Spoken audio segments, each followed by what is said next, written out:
Hey, it's Daniel. Thanks for tuning in. Today we're unpacking a paper called ReAct, short for Synergizing Reasoning and Acting in Language Models. TLDR right up front.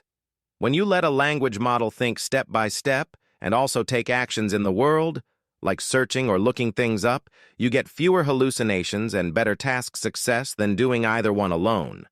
The combo works best when you pair ReAct with a self-consistent chain of thought, where you sample multiple lines of reasoning and vote. In short, reasoning plus acting beats reasoning only or acting only. Love a clean takeaway. So the big claim is that interleaving thinking and doing makes the model smarter and more grounded. Got it. Exactly. Quick word on who did this. The authors are Shunyu and Karthik Narasimhan from Princeton, along with Zhao, Dian, Nandu, Izhak Shafran, and Yuan from Google Research. Yao's work was done during an internship at Google. The paper appeared at ICLR 2023 and was highlighted as a notable top 5% submission. Nice pedigree. Before we dive into what they built, can you set the stage? What was broken or missing in the field? Two threads had been progressing mostly in parallel.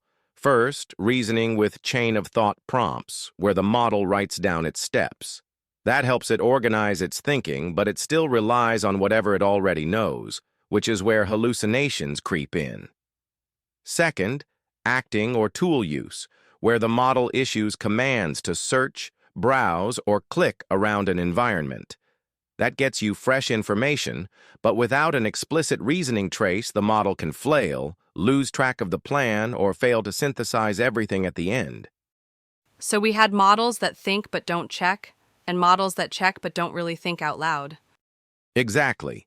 The gap was how to tightly couple the two so that the model can plan, fetch evidence, and update its thoughts as it goes. All right, what did they actually propose? ReAct is a prompting recipe that makes the model alternate between thoughts and actions. A thought is natural language reasoning like, I should find who directed this movie, then verify the release year. An action is a concrete command to the environment. In their setup for knowledge tasks like question answering and fact verification, the action space is deliberately simple. There's a search command that takes an entity and returns the first 5 sentences of the relevant page if found, or top candidates if not. There's a lookup command that returns the next sentence on the current page that contains a given string, and there's a finish command where the model states the final answer. After each action, the environment returns an observation. The model reads that observation, thinks again, and decides the next move. So it's think, then act, then observe, then think again, and so on, until it's confident enough to answer. That's right. For these knowledge tasks, they encourage dense thoughts, meaning the model explains itself at every step. For decision-making environments like a text-based household simulator or an online shopping site, they switch to sparse thoughts. The model still plans in words, but only when helpful, so it doesn't drown in commentary while clicking around. Give me a tiny example so I can picture it. Say the question is, which city hosted the first modern Olympic Games? The model might think, the first modern Olympics were in the late 1900s. I should confirm the host city. Then it issues a search for modern Olympic Games. The environment returns a snippet saying the first modern Olympics were held in Athens in 1896. The model's next thought is the answer is Athens, and then it finishes with Athens. If the first snippet were ambiguous, it might think, I should check the Athens page for the year, issue a lookup for 1896, read the returned sentence, and only then commit. That feels closer to how a person would work through it. Where does the self-consistent chain of thought you mentioned earlier come in? Self-consistency is the idea of sampling multiple independent chains of thought, then taking a majority vote on the final answer. The authors found that a hybrid is strongest. Sometimes you let ReAct run, but if it stalls or hits a step limit, you fall back to self-consistent chain of thought. In their experiments, the limit was 7 steps on Hotpot QA and 5 on Fever. Other times you start with self-consistency to get a confident guess, and only if the votes are weak do you switch on ReAct to fetch evidence. The point is to combine the strengths of internal reasoning and external grounding. Okay, let's talk experiments. What did they test and how did they compare methods? They ran 4 main benchmarks. For multi-hop question answering, they used Hotpot QA. For fact verification, they used Fever.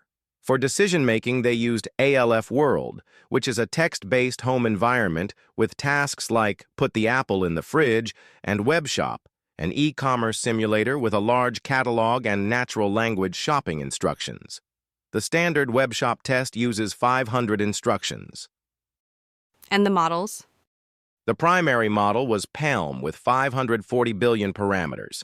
They used few-shot prompts like 6 examples for Hotpot QA and 3 for Fever, and 1 to 2 sparse examples for the acting environments. They also checked generality with GPT-3. Decoding was kept simple. ReAct and ACT-only agents used greedy decoding, while self-consistent chain of thought sampled multiple completions at a temperature around 0.7 and took a majority vote. As baselines, they compared standard prompting, plain chain of thought, self-consistent chain of thought, and an act-only agent with no explicit thoughts. On the acting side, they also compared against prior agents. In ALF World, the reference was Butler, and in Web Shop, they included imitation learning and imitation plus reinforcement learning setups. Nice spread. What did the numbers look like? On Hotpot QA, evaluated by exact match, standard prompting got around 28.7. Plain chain of thought was 29.4. Self-consistent chain of thought bumped that to 33.4. An act-only agent fell to 25.7. ReAct alone landed at 27.4, but the hybrid that lets ReAct fall back to self-consistent chain of thought hit 35.1, the best in their prompting lineup. The reverse hybrid, starting with self-consistency then switching to ReAct when needed, scored 34.2. So the pure ReAct number isn't eye-popping, but the combo is. Exactly. On Fever, which is simple veracity judgments, standard prompting was 57.1. Chain of thought was 56.3. Self-consistent chain of thought was 60.4. Act-only was 58.9. ReAct alone reached 60.9. The hybrid that starts with self-consistency then uses ReAct when needed hit 64.6, and the opposite direction, ReAct first, then self-consistency on timeout, reached 62.0. That's a tidy bump. And what about the acting environments? In ALF World, the success rate with ReAct reached 71%, in the best of 6 prompt variants. The act-only agent was 45%, and Butler was 37%. Even the worst ReAct run at 48% beat the best act-only or Butler runs. In Web Shop, they report 2 metrics. One is a score that reflects how many requested product attributes you satisfy, and the other is a success rate that requires meeting them all. ReAct scored 66.6 with a 40% success rate. Act-only was 62.3 with a 30.1% success rate. Imitation learning was 59.9 and 29.1. Imitation plus reinforcement was 62.4 and 28.7. Human shoppers in the same environment were at 82.1 and 59.6. So humans still win, but ReAct closes the gap compared to other agents. Exactly.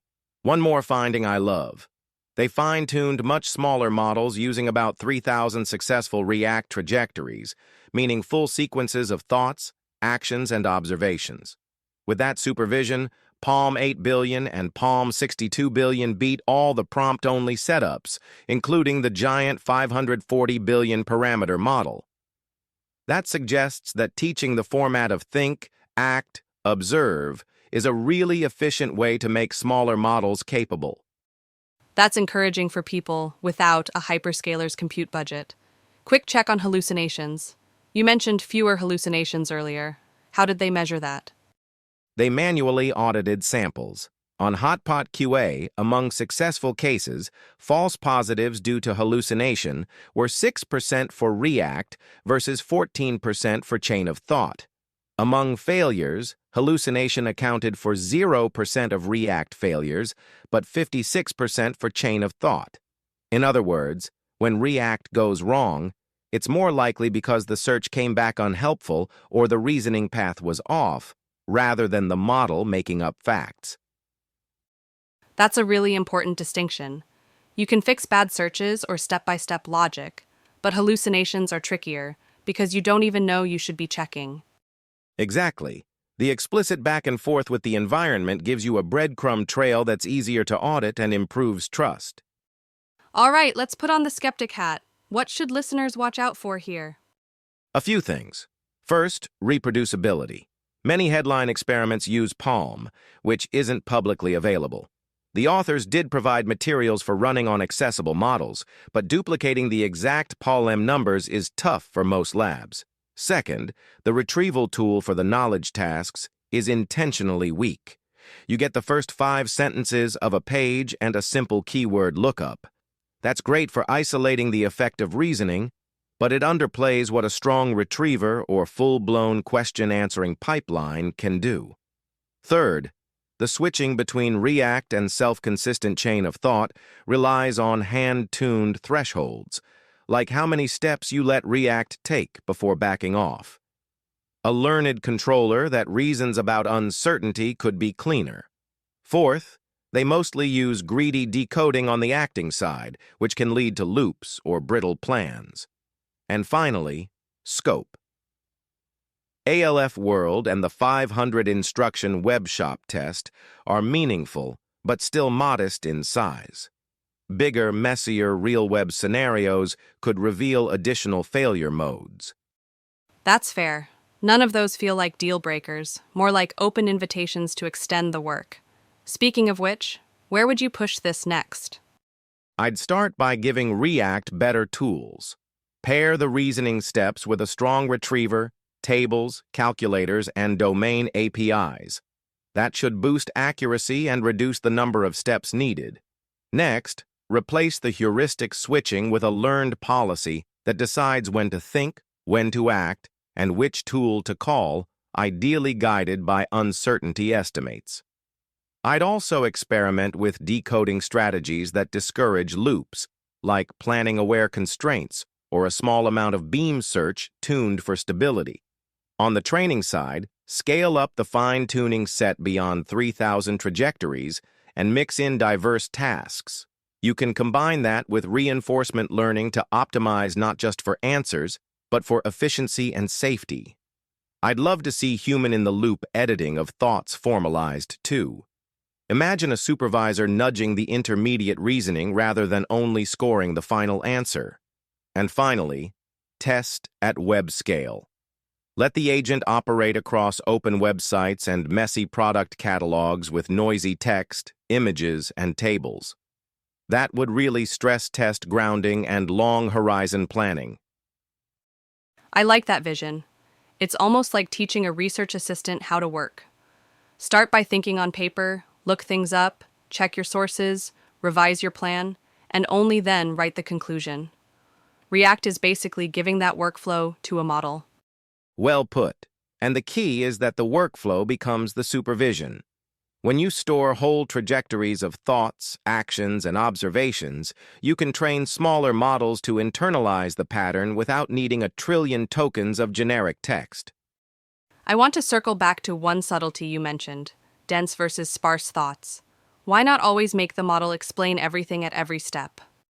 Great nuance. In information-seeking tasks, dense thoughts help the model decide what to read next and how to update its plan.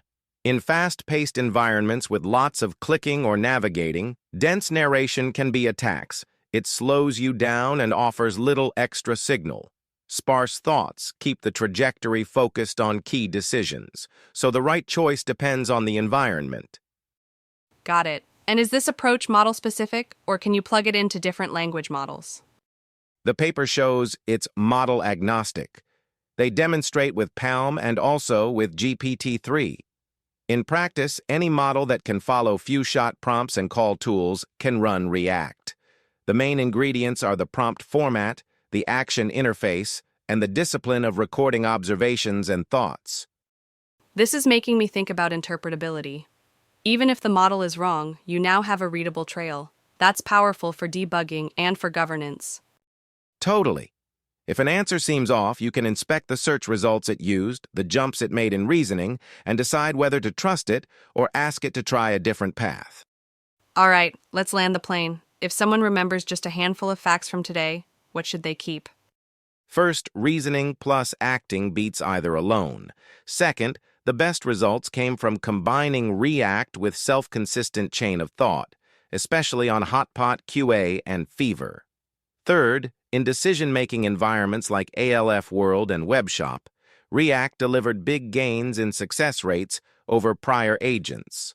Fourth, the approach reduces hallucinations by grounding reasoning in observations.